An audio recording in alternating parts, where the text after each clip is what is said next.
Charter Local Edition coming to you from Washington, D.C. My name is Brad Pomerance, and we are joined by Trey Gowdy. He is a member of the U.S. Congress from the beautiful state of South Carolina. And I want to speak with you about the separation of powers and the three co-equal branches. I know that you, as an attorney yourself, I am an attorney as well, have had some concerns about whether one branch is trumping another in an inappropriate way. Why don't you talk to us about that, sir? Well, there are three prime examples, I guess, with respect to immigration law, and really regardless of what your position on immigration reform is, there's a current law. You may like it, you may not like it, but no one would argue it shouldn't be enforced. The Affordable Care Act, for the 20-something time yesterday, the president announced that he was not going to enforce a certain element. A certain element that, frankly, he went to the Supreme Court to argue was constitutional. And mandatory minimums in drug cases. I was a former prosecutor. If the legislature says you get X amount of time in jail for X crime, it's not up to the executive branch to not enforce it. So when you have this separation of powers and it gets kind of out of orbit or out of balance, the legislative branch needs to stick up for itself.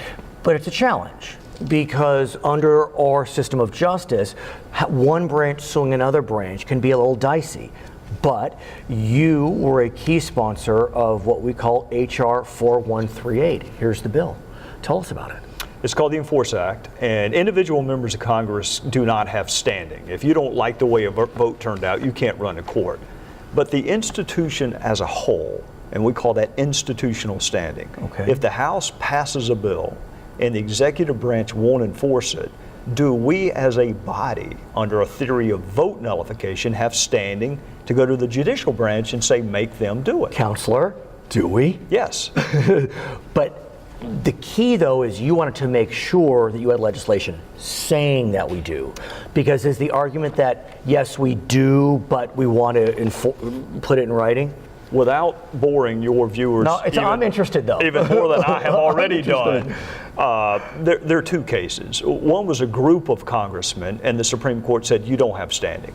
But they signaled in that opinion, had the whole House expressed this opinion, our analysis might very well be different.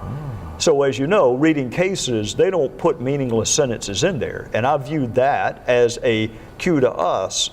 Why don't you have a law where the whole House speaks, not just disgruntled members, but the whole body? So, sir, this H.R. 4138, it was passed. Does it need to be signed by the president?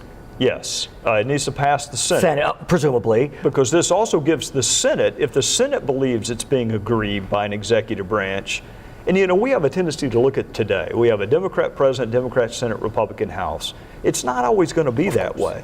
One day, my Democrat colleagues may feel like a Republican president is not following the law. This is more about sticking up for the institution. So, President Obama, a constitutional law professor, as you know, do you think that he'll look at this bill favorably? Because, like you said, the Democrats could be on the other side.